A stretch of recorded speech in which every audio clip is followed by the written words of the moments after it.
Bueno, yo nací en San Pedro de Macorís. San Pedro de Macorís, la Sultana del Este. En el año 1943, un 11 de abril. Desde pequeño, estoy hablando que era niño, siempre tenía como un deseo, y al mismo tiempo podemos considerar que una afición también, el poder hacer presentaciones. Me llamaba mucho la atención la radio. Recordamos que la radio en ese entonces era tiempo dorado de la radio.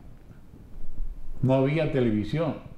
La gente tendía más a escuchar este tipo de medios y el cine. Eran las dos cosas en las cuales la gente invertía su tiempo en el entretenimiento.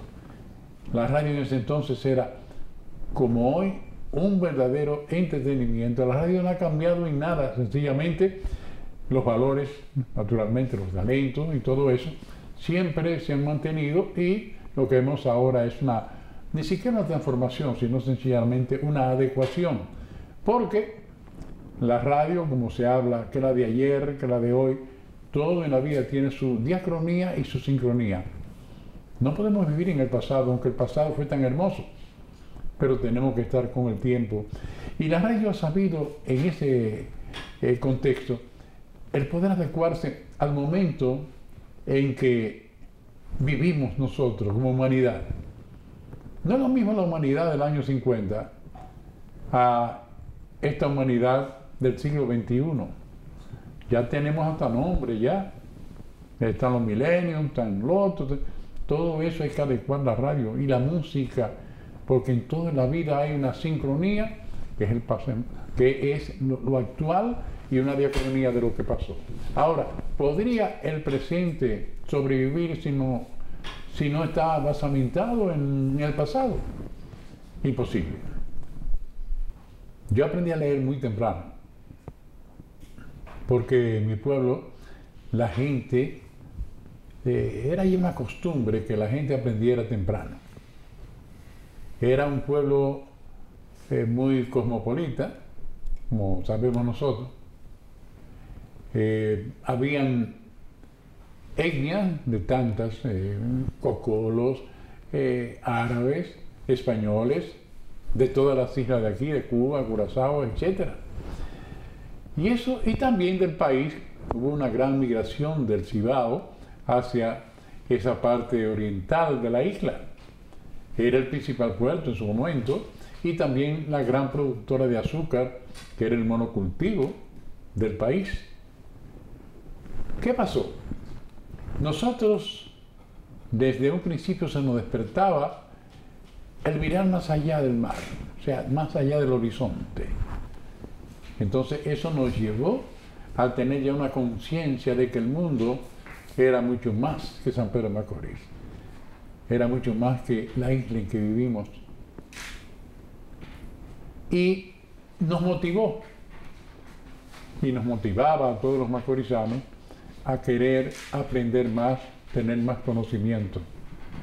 Y eso empezaba en la escuela, pero también en el hogar. Yo recuerdo que en San Pedro de Macorís siempre en toda casa había un instrumento musical. O había un piano, o había una maraca, o había una guitarra. Empezaba la cultura a sembrarse en la conciencia del macorizano. Seguí estudiando, y como buen macorizano también seguía haciendo mis pinitos en el orden de escribir. Y siempre que había algún acto en el colegio que yo estudié, San Esteban, yo siempre me preocupaba y procuraba también de que me pusieran como el maestro de ceremonia. Y yo, como maestro de ceremonia, me defendía también allí. No tenía la voz ya del locutor porque era un niño, pero así me fui desarrollando ya en algo que siempre preocupa mucho a las personas que tienen que hablar en público, que se llama el TAS. El TAS no es otra cosa que el trastorno de ansiedad social, que la gente usualmente llama pánico escénico. Yo parece que no nací con ese miedo. Y me dirigía a las personas sin ningún problema, muy extrovertido, porque siempre he sido muy extrovertido. Y eso me llevó hacia una selección, vamos a decir, natural, para desarrollar mi vocación, el ser locutor, ser comunicador.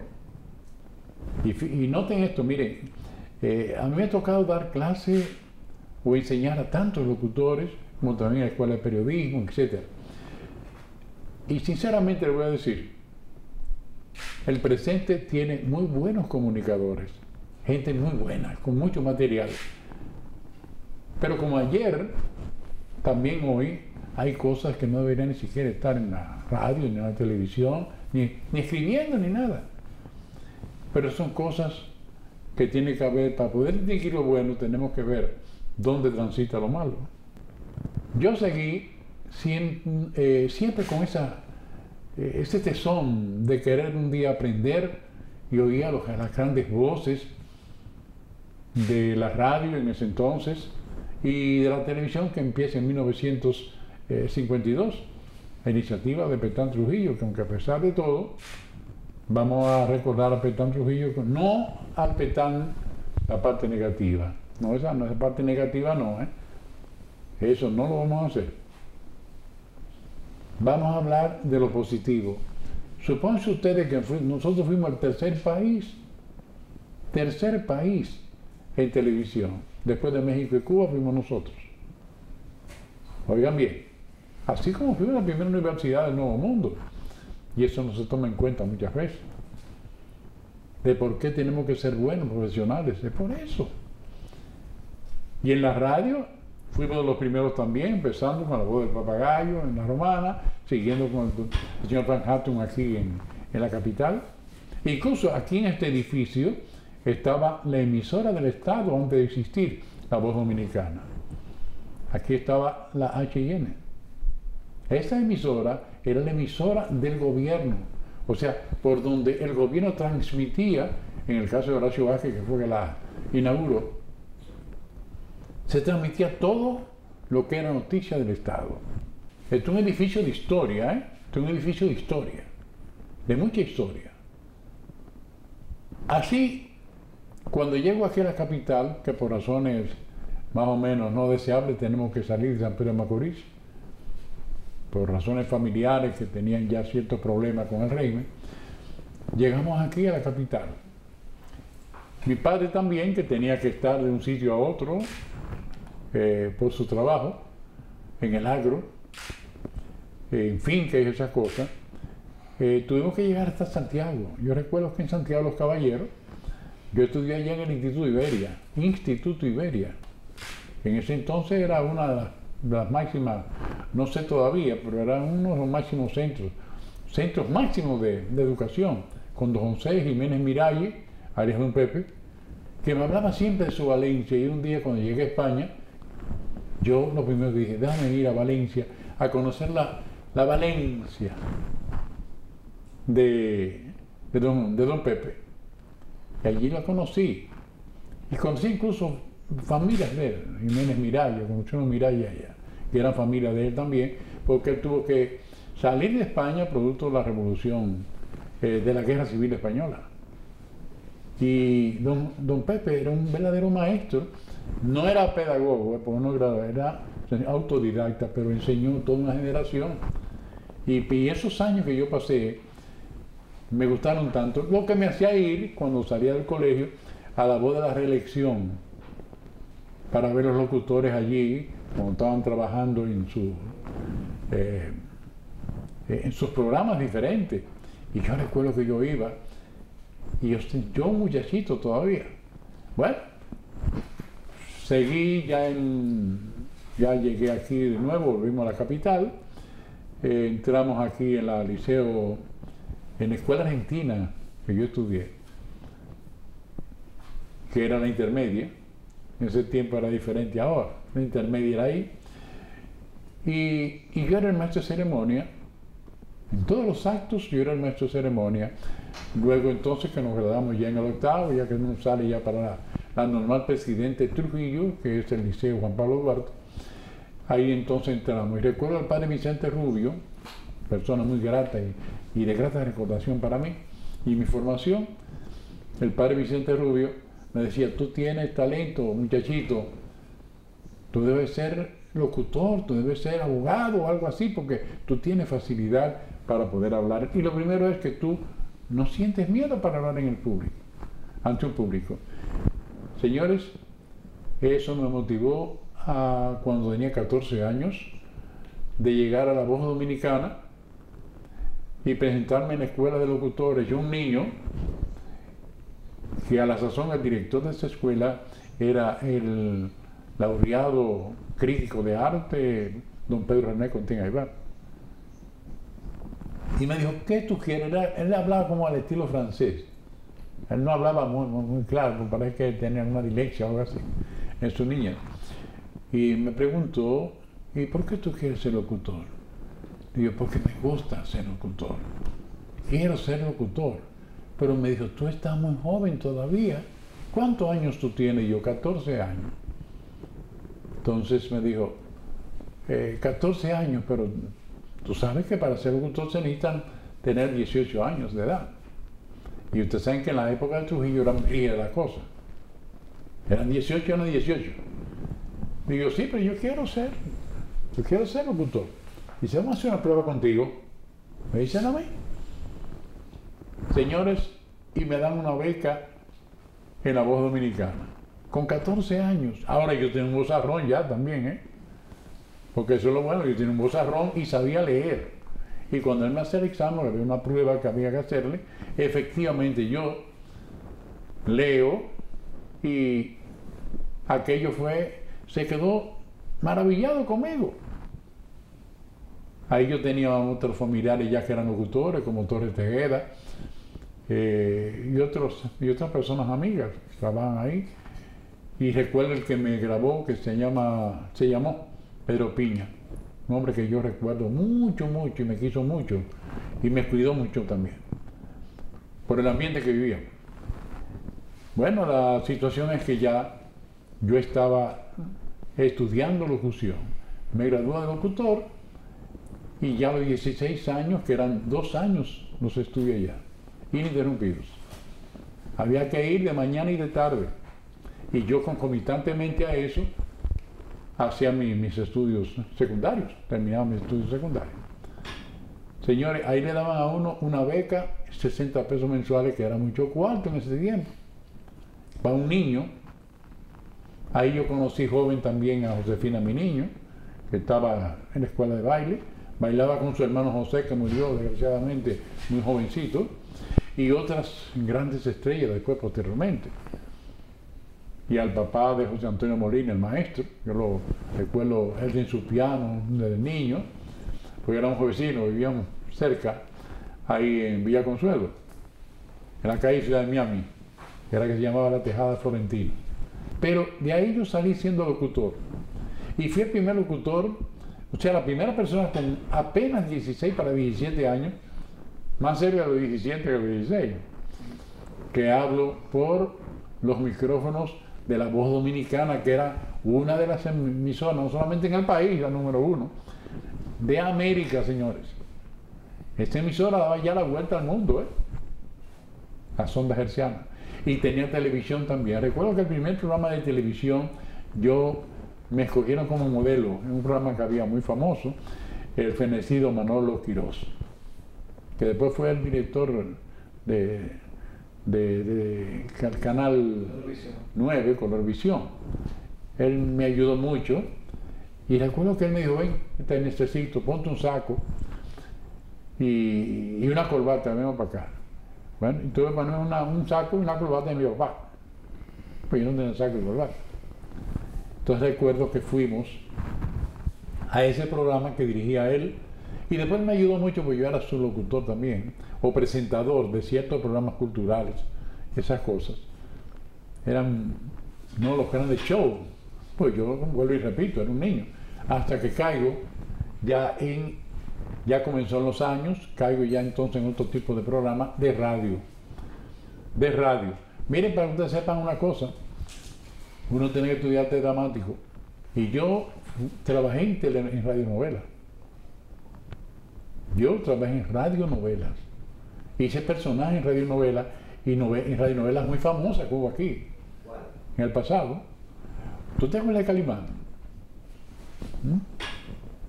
¿Te acuerdas de Calimán? Yo trabajé ahí y yo fui narrador también con doña Antonia Blanco Montes, siendo un muchacho de 20 a 21 años. Yo narraba también radionovelas, porque había un cuadro de actores, o sea, era parte de una escuela dramática del drama que había en esa emisora. Y eso duró hasta el año, hasta antes de la guerra, en la revolución, todavía existía todo eso. Había un elenco total de artistas, de las diferentes manifestaciones artísticas. Ahí habían bailarines, bailarinas, habían poetas, habían declamadores, habían cantantes, había de todo. Oigan bien, eso era una cosa maravillosa, era un mundo de arte. ¿Y quiénes eran los artistas? Todos nosotros éramos cortesanos. Eso era, porque era un verdadero palacio. Palacio Radio Televisor de la Voz Dominicana. Posteriormente después, por razones políticas, le cambian el nombre, ya Nuevo Dominicana, y pasó a ser Radio Santo Domingo Televisión, que era cuando el presidente Juan Bosch toma el poder. Cambian el nombre. Bueno, Radio 1000 se inicia en el año 1962. Maxwell viene de Puerto Rico, allá le fue muy bien en Puerto Rico. Llega aquí al país, comienza a seleccionar los locutores, o sea, las voces que él quería, porque era un tipo que sabía evaluar, sabía conocer bien, o sea, conocía de talento. Hasta musical, porque trabajaba Antonio Río una vez de Alto Mayor, que se llamaba Kinder Antonio Río, y me dijo un día, bueno, nosotros vamos para Alto Mayor a buscar una persona allá. Y se metió también dentro del ambiente, y miren, no se equivocó, miren quién fue Antonio Río, y otras personas más también. Pues bien, él inicia Radio 1000 con una emisora que era de la viuda Sanabria, una de los radiodifusores más antiguos que aquí. O sea, Sanabria fue un radiodifusor y locutor. Murió y quedó entonces ella, y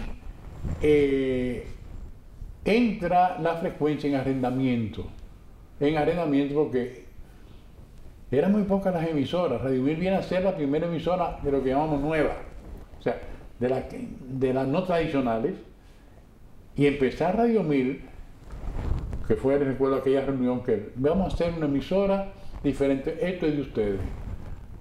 Y así lo demostró siempre Maxwell. Por ejemplo, nosotros a final de año nos daban 5 sueldos y bonificación y todo eso. Fue un hombre muy desprendido y para mí fue el mejor director que yo he conocido, y trabajé en muchas emisoras. Pero para mí es el mejor y creativo. Mire, era una creatividad enorme que tenía Maxwell. Era digno de admirarse.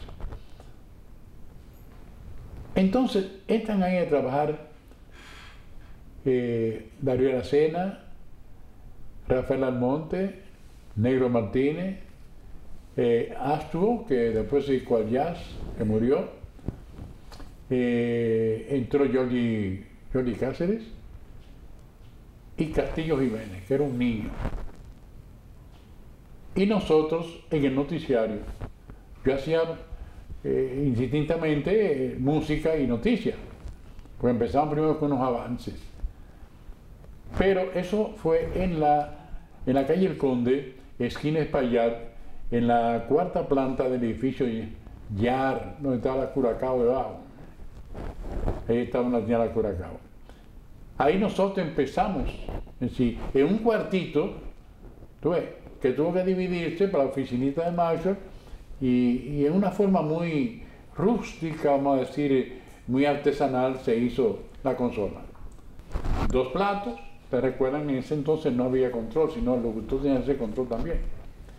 Y ahí empezamos nosotros a trabajar. Efectivamente, no teníamos todavía noticiario, no lo teníamos. El director, cuando se nos ocurrió eso, fue un poeta, un declamador de apellido Luperón, de Barahona. Fue el primero, que siempre lo veo por Facebook ahí, está igualito. vive en Nueva York. Y él fue el primero, pero recortando, porque yo tenía la experiencia en los noticiarios que había trabajado antes. Los noticiarios no tenían redacción, sino lo que se hacía era recortarse los periódicos de las noticias que le interesaba, que vamos a transmitir por ahí. Eso sí, yo empecé con otro Trujillo, en un noticiario que se llamaba el noticiario Shell, con mi gran maestro de noticias, que fue un cubano llamado Luis Acosta Tejera. Era aquel famoso de Acosta, muchos de ustedes no conocen eso, porque nacieron posteriormente, pero ese señor fue el que en la Guerra de Abril llevó La Voz Cantante. Tenía el famoso editorial Un Día Más Dominicano, ese señor. Entonces, él comenzó conmigo y me dijo, te voy a enseñar a dar noticias para que tú vivas de eso toda la vida. Y efectivamente lo cumplió, y al cual yo siempre recuerdo en memoria de don Luis. Don Luis era un hombre, era políglota, el tipo hablaba varios idiomas. Y yo aprendí a dar noticias con él. Ya yo venía con esa experiencia y efectivamente comenzamos nosotros a trabajar y buscamos gente con experiencia también, de periodista, pero de la prensa plana. Como el caso de Víctor Melo Báez, que fue el director tradicional y clásico, un gran director. Se buscó ahí a Emilio Erasme Peña, él escribió editoriales, yo lo decía. Entonces me motivó también a estudiar periodismo, porque yo decía, venga, que yo está todo el tiempo relatando noticias, y se me ocurrió entonces irme al IDP, cuando se abrió después de la guerra, y yo soy graduado del IDP. Después, posteriormente, estudié, vino a España, no sé cuánto, en semiología y semiótica y todas esas cosas, y me voy al IDP y me hago periodista. Ahí estudiaron junto conmigo otras grandes estrellas que hay del periodismo, que son los que están hoy dirigiendo el periodismo. Posteriormente después hice maestría y todas esas cosas, pero ya dependiendo de otras cosas que yo estudié. Hasta que fundamos el Colegio Dominicano de Periodistas, del cual yo soy miembro fundador. Señores, aparece Radio 1000 informando. ¿Qué noticiario aquel? Pero decimos, si hacemos noticias para seguir leyendo igual, ¿por qué no hacemos a dos voces? Que es muy difícil no noticiar a dos voces. Porque tenemos que ver, todo el mundo no lee a la misma velocidad. También tenemos que ver cómo escribamos las voces, porque hay voces que son, como en todo, una más grave, otra son medianas. ¿Ves? Pero ¿cómo podemos llevar ahí eso a tal grado que se pueda llevar y sea y digerida por el oyente? Lo hacemos así, señores, y encontramos ahí a Darío Aracena, un gran locutor y gran lector, Maxwell y yo. Empezamos los tres ahí. Señores, de que abrimos fuego, Radio 1000 fue una pegada inmediata y con algo muy significativo, que nosotros dramatizábamos a los personajes. Como yo venía de radionovela y Maxwell también, ¿ve? Y Darío también, que venía de La Voz Dominicana, los tres venimos de La Voz Dominicana. Entonces nos ocurre dramatizar, que eso nos trajo muchos problemas, especialmente a mí, cuando yo dramatizaba a Balaguer o algún personaje que no le gustaba, porque lo veían como una caricatura. Piensa que es una caricatura, Entonces nos decían que el doctor Balaguer dijo, no, que yo no sé, y ahí eso traía, me metía un problema. Cada tarde se dio un secreto ahí, de ese entonces de Balaguer. Ustedes saben que fueron 12 años muy duros, 12 años muy duros eso. Y nosotros tuvimos que enfrentarnos a ellos. Supongan ustedes, cuando yo leo el editorial denunciando la banda colorada, ¿qué fue aquello? Sobre la acabose, y ahí se aparecieron. Lo que pasa es que yo sabía, como estábamos en una quinta planta o una sexta planta, cada vez yo leía un editorial de eso, yo bajaba por la escalera y no bajaba por el ascensor. Pues yo a ver el carro mío abajo en el sótano que tiene el edificio, entonces yo ya me la sabía. Yo, muchachos, vámonos. Pero entonces ya van a Marshall. ¿Quién es el jefe aquí? Ese. Entonces venían y cogían y se llevaban a Maxwell. Entonces yo duré una vez 15 días corriendo, porque también vamos a hablar de las situaciones de posguerra que yo sufrí. Que cuando había que leer el famoso, cuando se vino el pacto ya de las fuerzas beligerantes de la guerra, de los sectores beligerantes, yo soy el que leo eso. Eran 9 páginas en televisión. Yo tengo una fotografía aquí, por cierto. Creo que se la mandé a Tem, ¿verdad? Sí. Y yo tenía 23 años en ese momento. Y yo me leí eso delante de de los representantes de las Naciones Unidas, de la OEA, de la FIP, la Fuerza Interamericana de Paz, de los guardias de aquí, del CEFA, y para yo salir otro problema gravísimo. De ahí del Canal 4. Recuerdo, fuimos Fernando Casado y yo. Fernando Casado es locutor, y muy buen locutor. Sí, muy buen locutor. Él debe acordarse de eso. Que recuerdo que fuimos en camisita de aquí abajo, y cuando después me dijo, no te tienes que ponerse un saco ahí, pongo un saco, que hay que me lo prestó. Porque en ese momento no había saco ahí, no fui ensacado. Y tuve que leer eso, como me pasó también en las primeras elecciones aquí, que ganó Balaguer. Yo tuve 24 horas consecutivas cantando votos, porque la parte que tomaron ellos fue lo que era en la Cámara de Diputados en ese entonces, en la feria. Ahí era que estaba la Junta Electoral con una pizarra, pero no es como ahora, que no, era una pizarra, señores. Y un tipo apuntando ahí, que a veces tú dices así, me ponía 1000. Es un lío. Yo así veía, pero eso es lo que yo dije. Pero eso es. Pero entonces en esos 24 salió Balaguer. Entonces otra cosa, que yo tengo que salvar la vida de mis compañeros, porque todos mis compañeros salen huyendo, porque le van a matar. Y además, cuando ellos vieron ya el problema que había, ellos, Tiberio Castellano, José Antonio Núñez Fernández, pero Muñoz, toda esa gente se fueron a Piquezada, etcétera. Y a mí me van a buscar recién casados, señores, a mi casa, para llevarme a la feria 4 guardias. Póngase un saco, una corbata y hágame militarmente. Y yo tengo que darme 24 horas, señores, sin comer, por tanto no me dio ni agua. Y cuando iba al baño, era con 4 tipos de eso ahí para que yo no me fuera. Yo loco por irme. Pero si iba al baño, era con 4 guardias ahí. Entonces yo llegaba y efectivamente ahí tenía que volver otra vez. Iban a negro, ponían los anuncios ahí que hacían de la junta, entonces volvía yo y entraba a contar votos, señores. Y yo recuerdo sí que era una pizarra grandísima. Tiene que haber algunas fotografías de eso en los periódicos, ahí fue hace muchos años.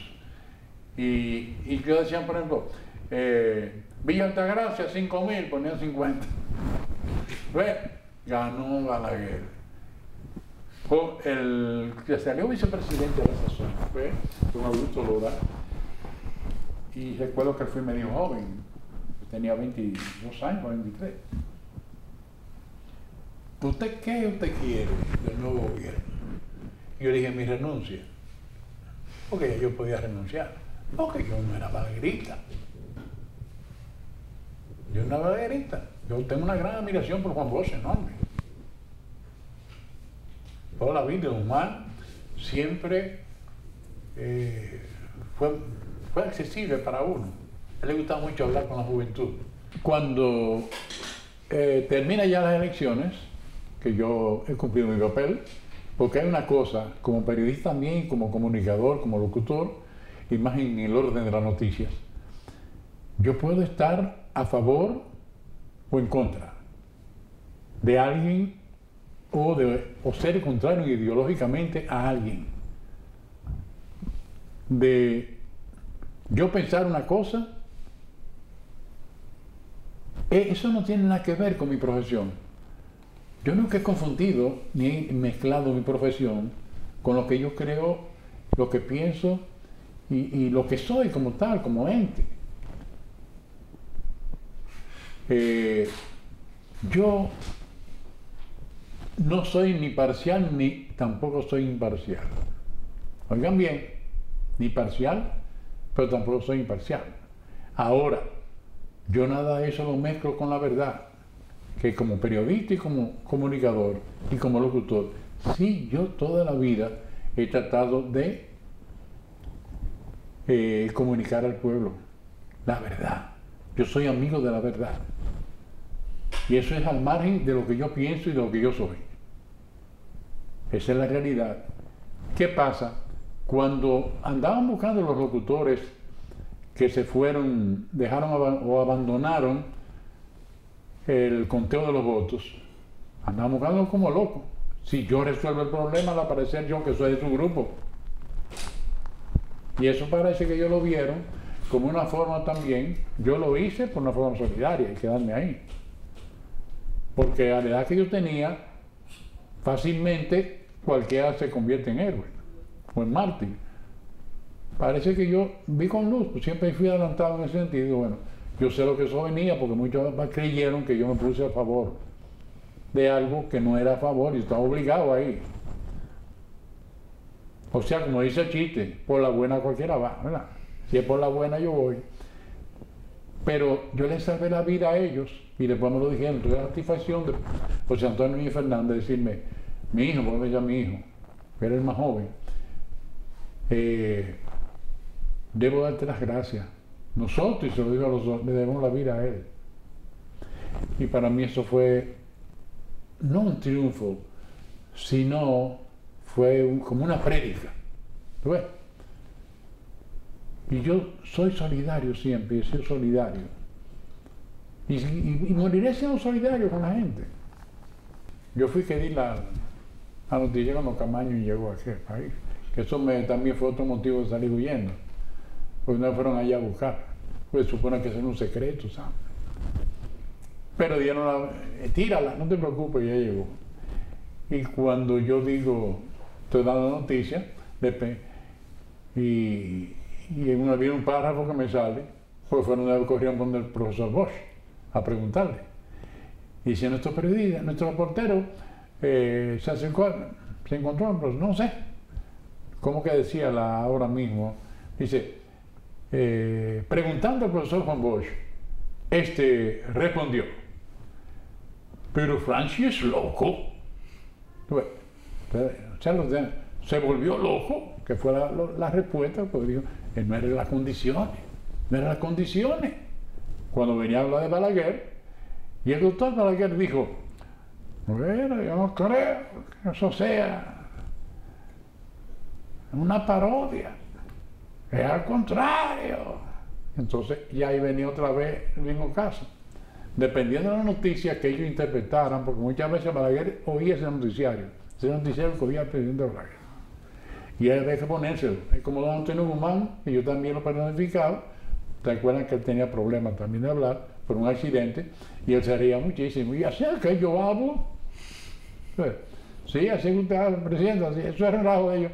Para hacer eso teníamos obligación de doblarnos. Suponte cuando era un gay, y que la marcha de los gays, y el gay habló, si el que le tocó a ese a Valerio, sea mío, o sea más, tenía que hablar como era.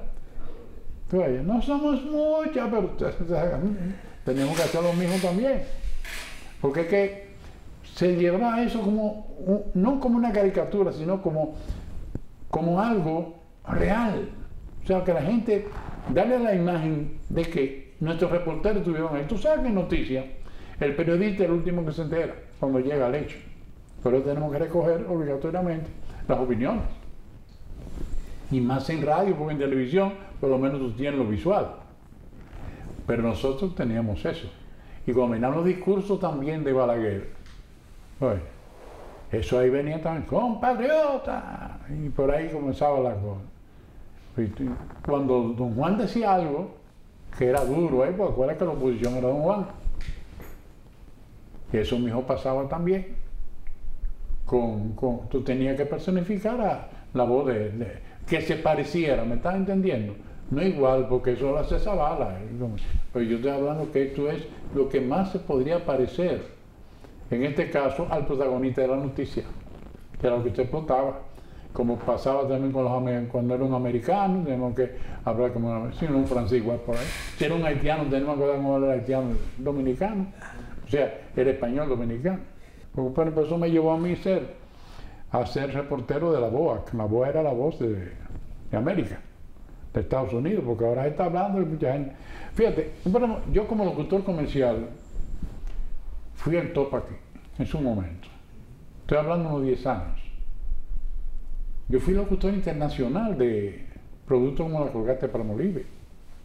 Yo fui locutor comercial de la Esso Standard Oil para América y de la Toyota para América. Yo fui el locutor comercial de todo eso. Yo fui el hombre el locutor dominicano que te agarra a ti sin ser mexicano y trabaja en un proyecto mexicano que se llama la Cadena de las Américas. Yo le hice países como Bolivia, parte de Venezuela, parte de Panamá y parte de, creo que trabajé también para Costa Rica. Porque yo no tenía locutores. ¿Por qué? Porque hay algo, por lo menos en mi caso, de que mi voz es estándar. Tú la puedes ubicar en cualquier país que tú quieras y no tiene ningún problema. Que es lo que ellos se buscan eso. Los mexicanos se dieron cuenta siquiera. Pero cuando aquí gana el primer premio que gana la República Dominicana en la publicidad, en un comercial publicitario, es con mi voz, que yo soy el cabo del voiceover. Pero también fue el súper, lo único que yo dije, que fue de los cigarrillos Constanza. Que yo digo, Constanza, frescura natural. Eso, hay que saber hacer eso. Que en primer lugar, después yo gané con la Colgate Palmolive varios premios internacionales. Pero nosotros, yo creo que en mi vida profesional, para mí ha sido muy grato. Yo soy el locutor más premiado que tiene el país. Yo tengo 26 micrófonos de oro. Más el gran micrófono de oro. Cuando era el premio dorado, tengo 4 dorados, que fue un premio muy exigente. Después, Casanta tengo 5, inclusive de Acroarte. Acroarte me dio el premio también de excelencia periodística, hace como unos 4 años. Tengo premios internacionales, más de uno, o sea, unos 3 o 4 premios internacionales de reconocimiento. Reconocimiento tengo de todo. Tengo tanto de fuera del país, como también de aquí, del país. Incluso el del Poder Ejecutivo. La radio jugó su papel y lo sigue jugando como quiera. Tú tienes una cosa en radio, mira, y es una cosa sorprendente, como ahora mismo las redes sociales. Que aunque las redes sociales no van a ser nunca, ni van a competir con los medios,